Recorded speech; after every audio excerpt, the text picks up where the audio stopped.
Selamat pagi, salam sejahtera dalam kasih Tuhan.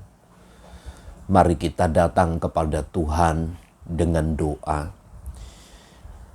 Terima kasih buat pimpinan dan lawatan Tuhan. Terima kasih untuk penyertaan dan pembelaan Tuhan bagi kami.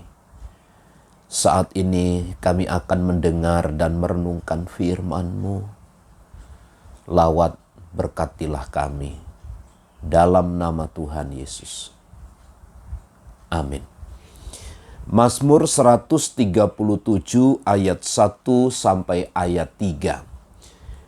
Di tepi sungai-sungai Babel. Di tepi sungai-sungai Babel, di sanalah kita duduk sambil menangis apabila kita mengingat Sion.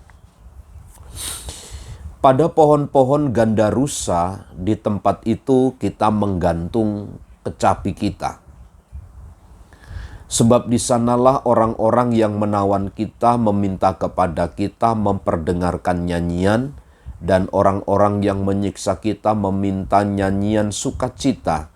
Nyanyikanlah bagi kami nyanyian dari Sion. Pemazmur menceritakan tentang keberadaan, pengalaman secara rohani tentang umat-umat Allah ketika mereka ada di dalam pembuangan Babel selama 70 tahun.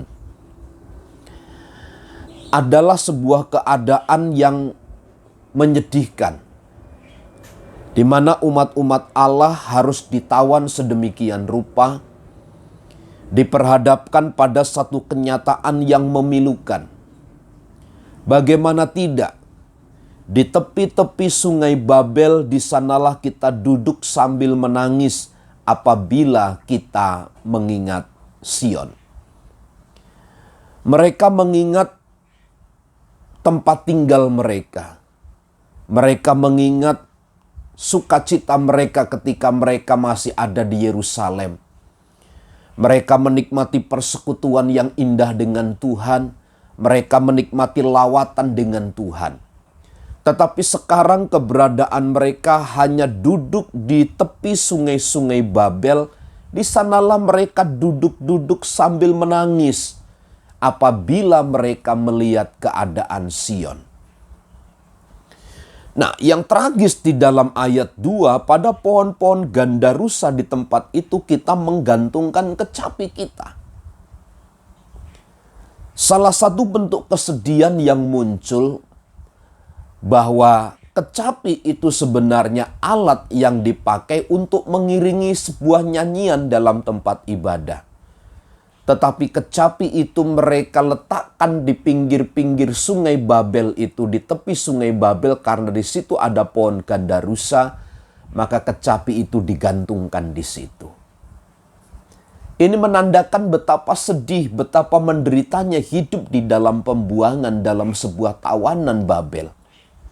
Lalu ayat yang ketiga, di sanalah orang-orang menawan kita meminta kita memperdengarkan nyanyian.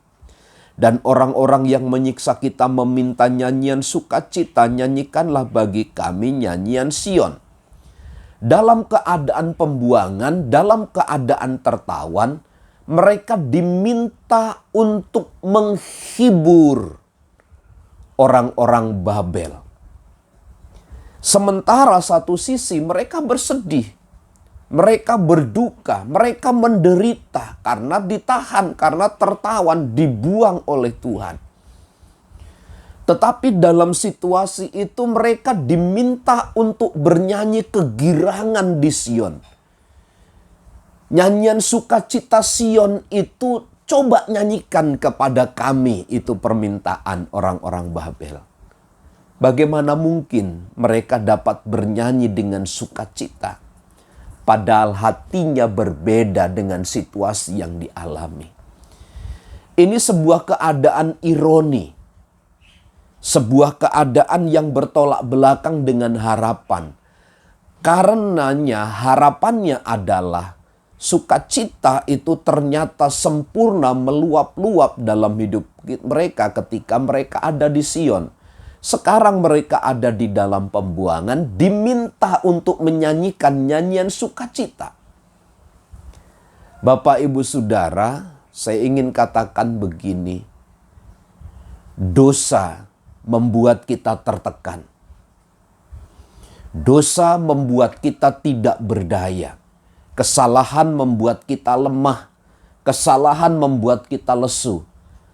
Tetapi orang-orang memaksa kita untuk bersukacita, untuk bergirang. Tentu sukacita dan girang yang keluar dari mulut, raut muka kita, yang nampak dari perjalanan hidup kita, pasti adalah sukacita yang semu, sukacita yang pura-pura, dan Tuhan tidak suka dengan kepura-puraan itu. Karenanya pagi hari ini, mari kita menyadari hidup kita bahwa hidup kita sudah merdeka, dimenangkan oleh Tuhan, maka patutlah kita bersukacita di dalam Tuhan. Selamat pagi, selamat beraktivitas, Tuhan Yesus memberkati. Amin.